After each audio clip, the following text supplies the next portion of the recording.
Hey everyone, welcome to the inaugural episode of the Crypto Collaborative Podcast, the official podcast of Crypto RIA, the brand new subsidiary of 107 Capital that we have opened very specifically for firms looking to get into the crypto space.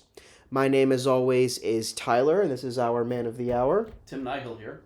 So do you want to we mentioned this on our announcement video over on the 107 Capital YouTube channel, but this is going to be our first video on the Crypto RIA YouTube channel. Yeah. Do we want to kind of walk people who are going to be seeing this, because obviously it is much more of a niche audience than what we have over on the main channel. Do you want to kind of walk them through just a brief explanation of what we do here at Crypto RIA, what our mission is, what our statement is, stuff like that? The why. Yeah, the why. Yeah, the why. Okay. So Crypto REA is just one of my brain children, next to my actual children. Kind of funny. I have a lot of those too.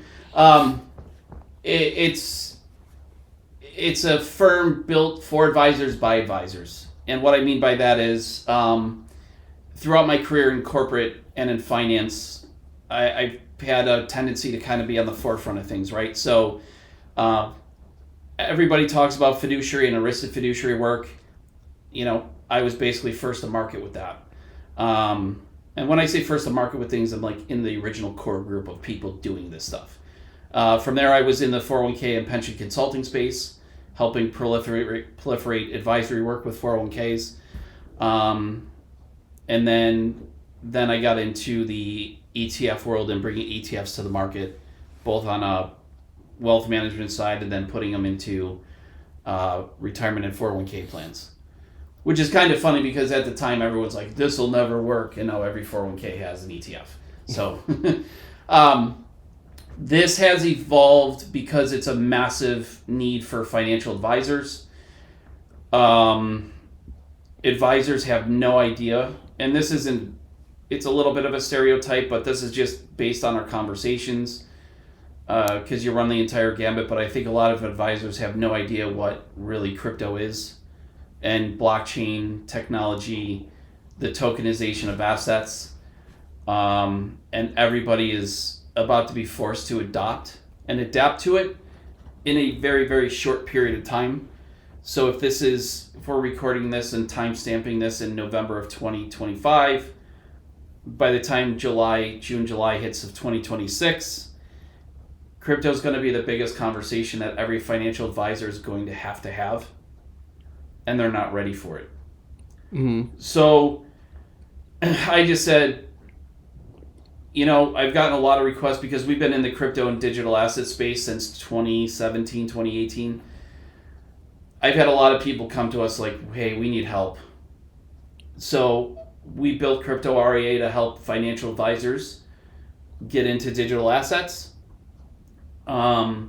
We've developed different levels of engagement to support, people that know how to talk about it but don't know how to do the investing side of it, or do the investing side but they want to, they don't have the capacity to do newsletters and market updates and research. Yeah. So we've become the research arm. We have consulting that we're doing with family offices, investment advisors, wealth managers, REAs, and broker dealers, where we're helping them build out their crypto arms and solutions for them, fitting it into the SEC and FINRA world and all that nomenclature. Although with the new Senate proposal bill and the CFTC having primary oversight of crypto, this creates an entirely new world of problems for financial advisors because it doesn't fit into SEC FINRA world. It fits into CFTC, which is commodities driven, real assets, gold, silver, etc. Mm-hmm. So there's now a whole new different framework that they have to add on to their business. Or if they just say, hey, you know what, I just don't have the capacity to do it. We have developed a complete outsourced solution for advisors where we plug in with them, work with their clients, and take care of the crypto side of things. Yeah, pretty much. I mean, you summed it up pretty well. Thank you. You're welcome. No, but I mean, a lot has changed just in this past year. You know, you have like new SEC guidance, you have like evolving custodian infrastructure, ETF applications. You know, I guess kind of walk us through what you're seeing with that, and then sort of, you know, how client demand is really reshaping advisory conversations in light of that. Yes, so I guess there's a lot of different things. So what's the first problem that advisors are going to have to solve? Well, 20 to 30% of your current book of business is at risk, which when you're in the asset under management game is a significant problem because that means 20 to 30% of your revenues are at risk. If you add in the alternative space and what's going to be the demand for family office services, I would argue that I could displace half of every financial advisor's book of business today. So if you're a financial advisor, half of your book of business is at risk today if you're doing traditional wealth management and traditional financial planning. So I kind of look at it twofold. I mean, I can do it. I'd happy to do it, but I'd rather not because I just think that people across the world, it's not just a domestic thing anymore either. They need family office services and they need access to digital assets. So in order to do that and to help bring this new wave and this new world into today's times, like someone like me can't do it on my own. But if I can help facilitate through the other professionals to bring this new technology and this new world into everyone's day-to-day lives, well, now we kind of create a spider web. Mm-hmm. And everybody gets to be successful together. Yeah. And that's somewhat altruistic, but I'm sorry, that's just kind of how I'm wired. It's one of those things where now the world has changed, and especially for the younger generations that don't want traditional finance, they believe they can do it themselves. And this has really come from advisors coming up to us with really big problems. They have legacies that they've helped build that are now going to the next generation that they're losing. Because the next generations don't care about performance. They don't want an ETF. They can buy it on their own. They want digital assets. They want Bitcoin. They want Ethereum. They want Solana. Mm-hmm. They want Cardano. They want Sui. They want someone that can talk the nomenclature of digital assets and crypto. Yeah. And it's a time sink for an advisor, right? Yeah, so that's another question I wanted to ask as well, kind of get into that. Like, you know, what would you say about hesitation among traditional RIAs? Because some of it is obviously, you know, legacy platforms just being concerned about, you know, their whole platform going away. But there's also, I mean, there's also another aspect to it. I mean, you've seen talking to many advisors, either they genuinely don't know what's going on or they just have like this severe FOMO. Like, what are you seeing as far as the hesitation among, you know, most RIAs advisors right now? It's twofold. First and foremost, they use compliance as the first objection. I can't do it from a compliance reason. It's a risky asset, blah, blah, blah, whatever. Last time I looked, Amazon was a risky asset. Sure worked out pretty well for everybody.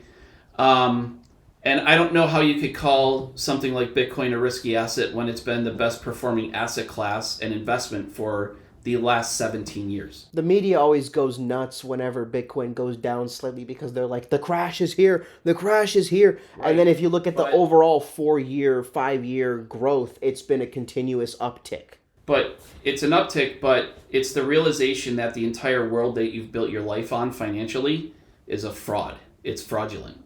Mm-hmm. Everyone's waking up to how fraudulent the US dollar is. It doesn't serve us anymore, especially living in the States. We're getting crushed by currency debasement. Yep. At least other countries like have their own currencies and have international agreements they can make to get out of it. I mean, you're seeing the dollar being used less and less all over the world. We're stuck with it. This is ours. Yeah, I mean, it's great if you have purchasing power across the world with the dollar. It's not so great here at home. Yeah. And it's just gotten to the point where I think the financial community and the largest companies in the country teamed up with the government really, really did a disservice to everyone across the world with too big to fail. We never fixed the problems in 2008. We exasperated them and leveraged them up. No, but see, it's okay because they arrested that one guy in Credit Suisse, so everything is fine. Yeah, but it has created the demand now. One guy.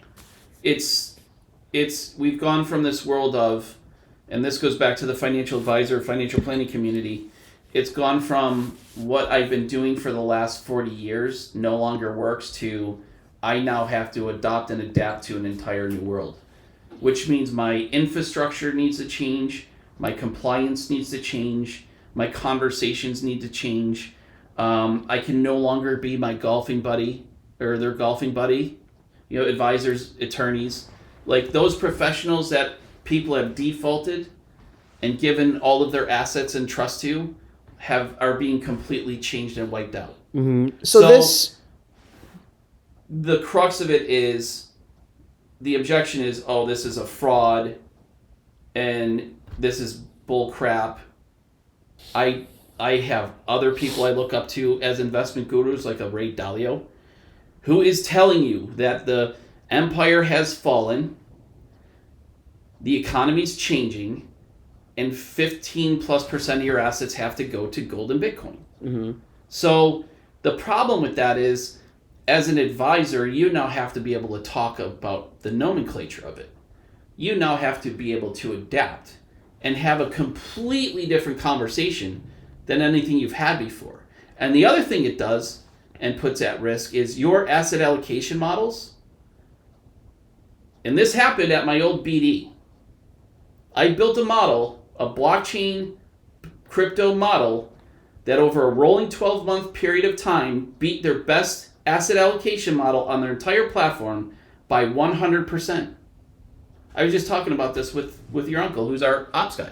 Mm-hmm. We were laughing about it. And then I got told I couldn't really use it. Yeah, I wonder why. I beat your best asset allocation model by 100%. And that wasn't even using the asset, that was using stocks and ETFs. Yep. So the problem is the way business has been done in the advisory world is now coming to an end and changing. Yep. And this I think then gets us to sort of the next big question as it relates to what we do and sort of the whole process here at Crypto RIA. That being like, it's crypto is doing, you know what it is? I'm just, because we have Bryson DeChambeau and what's his name? I'm blanking on his name. Oh, Horvat. They're playing their Break 50 or whatever. What Live Golf has done to basically open golf up to the world and bring golf to everybody, crypto is going to do to finance. Yeah. I mean, it's happening all over in sports. I think we were talking, before we started recording about just like how everything is democratizing. It's happening in entertainment, it's happening in finance with crypto, it's happening in sports. Why would I go grind on the PGA if I could do these awesome videos, play golf anywhere in the world, have fun, and teach people, great ways to play golf and new ways to think about playing. Yeah. That's what crypto is doing to traditional wealth management and finance. I mean, I'm a big wrestling fan. Like, wrestling in the 2010s, in the late 2010s, was terrible. Nobody wanted to watch it. It was at rock bottom. The ratings were awful. The stories were terrible and boring, and the characters were just not compelling in the slightest. And that was because there was one promotion, WWE, and it was just sanitized and PG, and they just felt they could do whatever they wanted because there was no competition. And then 2019 comes along, and here comes AEW. 2019 comes along, and here comes crypto. Here comes Bitcoin.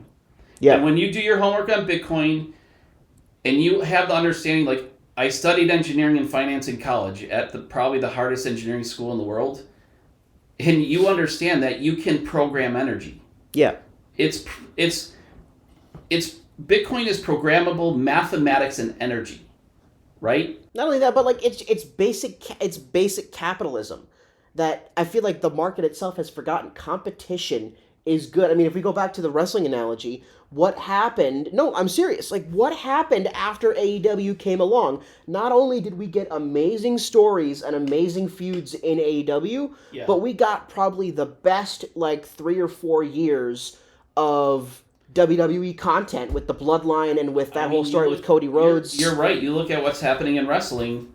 Well, and look at like Pat McAfee goes and does all the wrestling events now. Mm-hmm. Wrestling is having a comeback. I mean, yes and no, because now it's starting to get more corporate, but that's always going to happen. Yeah, we had those beautiful 4 years. But the point is, kind of getting back to the digital assets side of things, is for financial advisors and financial professionals, this isn't something that's coming. It's here.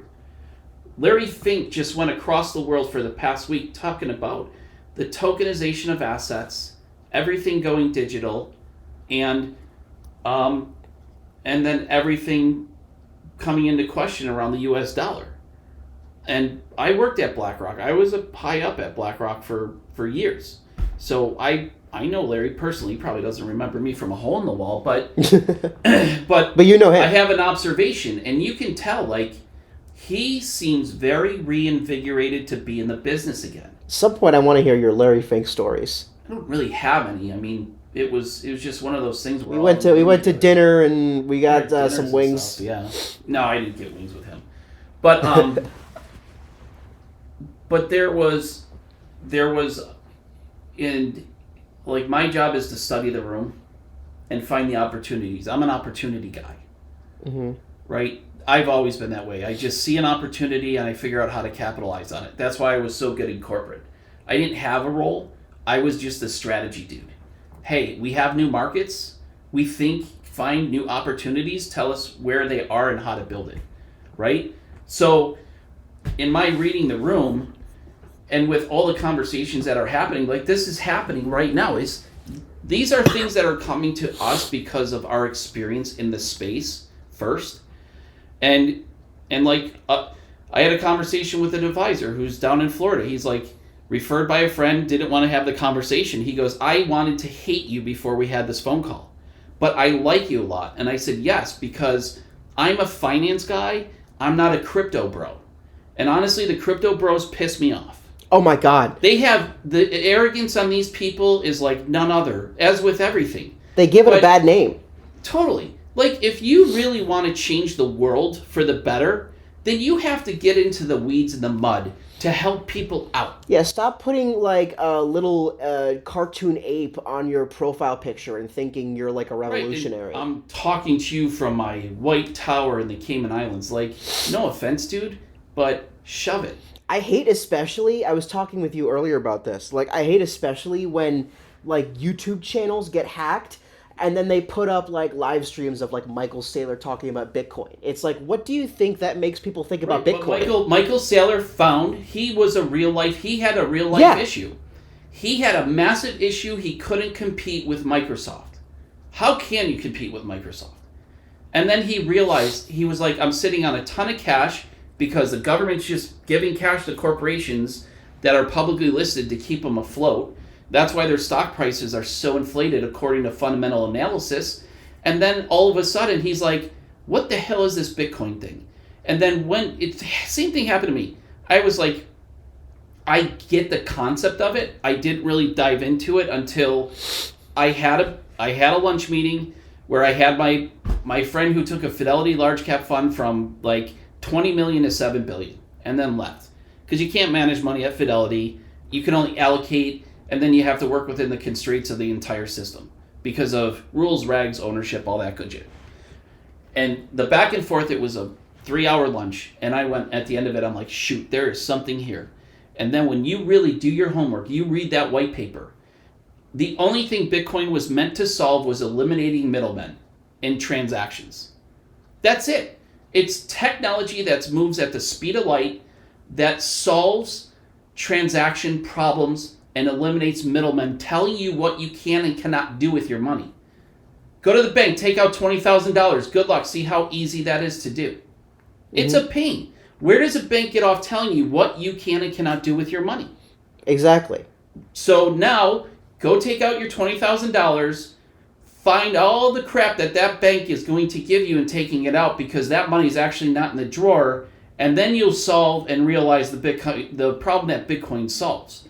And then when you extrapolate it out, it has now become the hardest, most valuable asset in the universe. I mean, this is why For financial advisors, to the next generation that has woken up to the S&P 500, not really generating wealth, it's only keeping up at best, now come to realize that, yes, my S&P over the last 10 years might be up 80 to 90% according to the US dollar value, but according to Bitcoin, I've lost 90 to 100%. Yeah, like this is why I was saying, like, the crypto bros piss me off so much. Like, when you hack like a big YouTube channel, right? And then you put up like a live stream of like Michael Saylor talking about Bitcoin and whatever. It's like Michael Saylor is one of the most visionary businessmen of our time. I mean, you just went at length about like everything he realized and everything he did. Like, Michael Saylor is not a bad actor in any sense of the word. Bitcoin is not a grift in any sense of the word, but when crypto bros do stuff like that, they make Michael Saylor look like a bad actor. They make Bitcoin look like a grift. Who cares about the crypto bros? No, we don't care about crypto bros. We should stop talking about these people. Yeah. Nobody cares. Exactly. We don't want to hear from you. Like, no offense, if you're a crypto bro, I don't want to hear from you. If you have a Bored Ape in your PFP, we don't want to hear from you. You are not helping. You're hurting. Yeah. Like, great, drive your Lambo if you want. We don't care. Like, we're in the business in the advisory world of helping people solve their wealth problems and generate freedom and opportunity. Yep. And that's what firms want. That's why crypto RIA is here. That's what firms want to get into. They're just not sure how to get into it. Great. I don't know how to do this. By the time, as an advisor, I do get to adapt to this, the learning curve is steep. It's like 3 to 5 years to 7 years.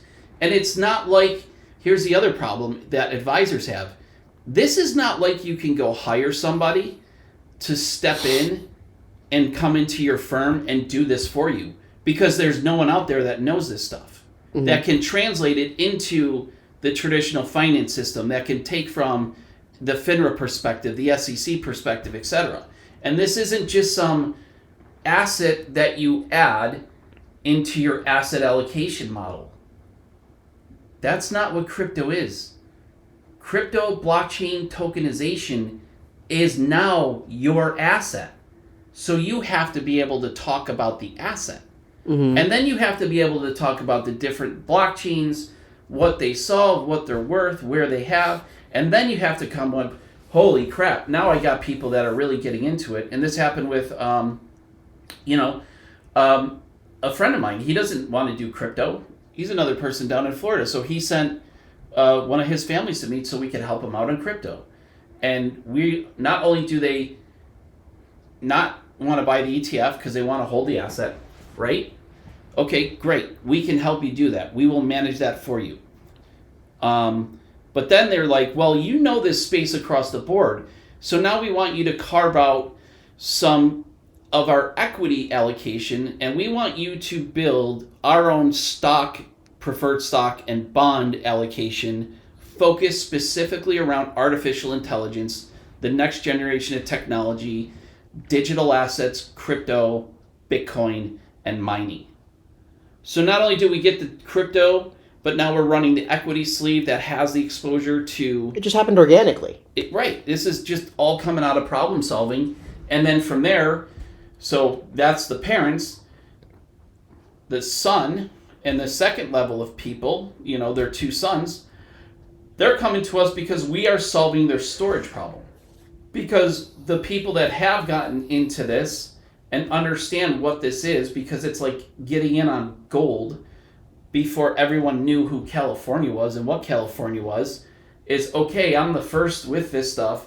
How do I store and protect it? So, no, financial advisors are nowhere close. The regs are coming out as we speak. The Senate just brought their bill to the floor with the CFTC. And by the time an advisor or someone in their firm studies this and figures out how to integrate it, you're already looking at, if you started today and if you're in November of 2025, it will probably take you a good 2.5 to 3 years to adopt. And by that time, it's way too late. So for firms that have gotten into it, we're obviously seeing like crypto exposure really improving, not just client engagement, but like the entire experience for the firm as well. I guess a question on that is like, how are early adopters, as far as firms go on the firm level, how are early adopters really differentiating themselves? Well, good luck finding your early adopters. There are very few people out there that are doing this. I mean, that little few. I mean, when you go to these conferences, let's say the Bitcoin conference, how many did it have in Vegas? Was it 37,000 people? Mm-hmm. You might have 20 advisors at that conference. Maybe 50. But those 20 are smart as hell. Yeah, because they recognize what it is. So the issue is going to be trying to find someone that can do this. Right? So there's your first problem. And that's why I said before, like, that's why financial professionals, especially like Merrill Lynch, Ed Jones, Morgan Stanley, Wells Fargo, it'll be interesting to see how those firms come around to adopting digital assets. I mean, they'll get there, but the problem I think that they have is the legacy that they've been able to live off of for 100 years is over and done with. Mm-hmm. So part of, like, when we launch our book called The Family Office Revolution, we've mapped out a playbook which does include digital assets at the core as your treasury for legacy planning. There's no way these firms can do what needs to be done. So your entire high net worth, ultra high net worth marketplaces, I would say every single family that's in that space is now up for grabs to any advisor that adopts to the digital assets and family office space. So I think that's a good way to sort of bridge that into my last question to you, which is, you mentioned earlier on, where you see things going in like 2026. Where do you see things in more detail, I guess? Where do you see things going in the crypto space in general, but with a specific focus on firms and financial advisors' relation to the crypto space in 2026? I think you'll see a lot of firms start to offer the ETFs and open up their asset allocation models to say, okay, you could do 5 to 10 to 20%. ETFs will give you some exposure. My concern is they're going to have tracking error issues. They're going to have, a lot of issues on being able to scale up with the digital asset world. Implementation and growth. So you're going to get, at the end of the day, you have to think about it this way. You have to consider that, you have to understand that digital assets are digital property, right? It's not like some fictitious thing. Like, code exists. You can't ignore code. Your entire life runs on code. Just watch The Matrix. Especially because like it takes physical energy and servers and all that stuff to generate and run code. The massive infrastructure that is going to happen. Data centers are going up all over the world. Yeah. I mean, we were on the phone with a project. It's $300 billion going into Western Pennsylvania. And we're drilling for natural gas 2 miles down the road. Probably a good spot to drill. Code is becoming just another type of resource. Right. So you already see the trends with technology. You already see ChatGPT. The issue that this is where the advisors are going to have issues with this, because and this is why the ETF is not the solve. The ETF will work for baby boomers, but it's not going to work for Gen X, Gen Z, and the rest of them, because you have to have ownership of the asset. This is digital property, right? Like, this is digital property. Like Michael Saylor says at Strategy, owning Bitcoin is like owning and purchasing Manhattan real estate in the 1600s. You're never going to sell that asset, but you're going to accumulate wealth with that asset as the core, because you can use it as collateral. Mm-hmm. Right? If I'm a big bank and I have a storage vault full of gold, well, now I can use that as collateral. Mm-hmm. It's about how to become your own bank. So ownership has to happen. And it's going to take the financial services industry and advisors for massive adoption. It'll take them 2 to 3 years to start integrating the ETFs. And from the ETF perspective, it still doesn't solve the problem of ownership. Mm-hmm. So yeah, you could talk about the ETF, but people are going to want ownership, and you don't know anything about wallets and exchanges and cold storage and multi-sig wallets and all this other good stuff. So you think 2026 in terms of broad trends, because obviously not saying like this is the most optimal thing, but in terms of broad trends, you think 26 is going to be the year of the ETF? To start, it'll be, I think you're going to see a proliferation of ETFs come to market. We already have Bitcoin ETFs, we have Ethereum ETFs, you'll get XRP, Solana, and probably some others. A lot of the big you'll get voices. You'll get broad baskets ETFs, which focus on blockchain and mining and Mara and different companies like that. A lot of the big voices in the crypto space will always talk about this new ETF. But if you think about this, right? If you're an individual, or even if you are an advisor and you don't own this yet, 20 to 30% of every dollar that's in the financial advisory wealth management system is going to go to blockchain technology, digital assets, Bitcoin, etc. So if I own the asset and 20 to 30% of trillions upon trillions of dollars, like this is a market that relative to the US dollar has 2 trillion in value today, it's going to 300 trillion at least. Mm-hmm. So if I'm an advisor helping people generate wealth and secure legacy wealth, then I have to tell my client they need to own the asset. And in order to own the asset, then I have to understand what the hell the asset is. Yep, and that's where we come in. And how to store it. And advisors can't get there. It's way too steep of a learning curve. And it's a massive time sink. That's where we come in. And that's crypto RIA in a nutshell. So I guess the last thing I want to ask you before we wrap up is, where can people find us? What's the best way to contact us? What's the best way to get started? If you're, say, a firm that's looking to get into the space and work with us. Yeah, just put our contact link in the video. Oh, it'll be there. That's the easiest way. Just go on to Crypto RIA, send us a note through our website, and one of our team members will reach out to you. Yeah. The other thing we should talk about too is, you get the question of what's an advisor's number one concern with working with us? Like, oh yeah.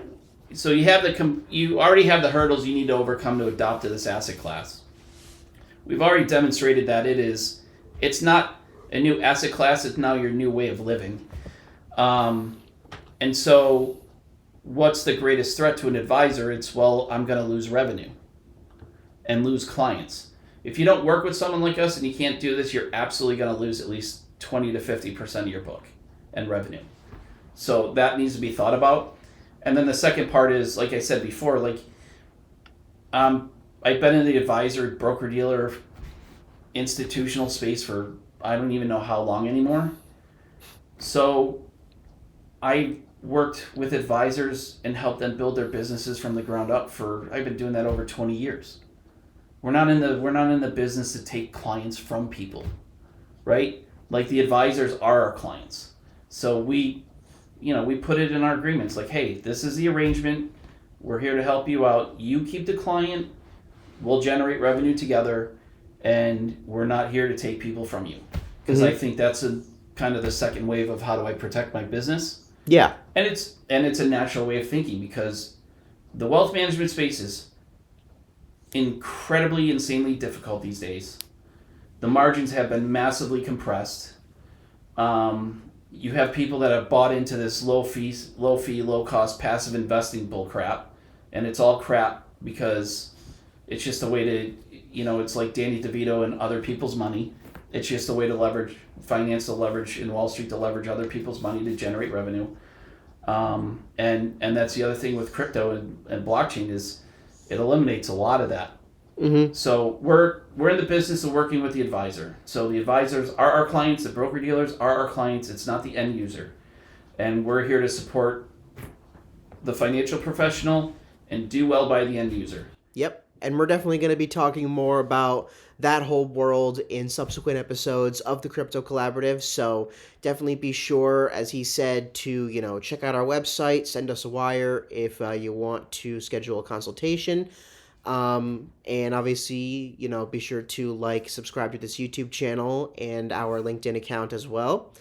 There's a whole lot of stuff that we're going to be talking about as far as this whole world comes. You can obviously check out our main YouTube channel, see our videos and content over there.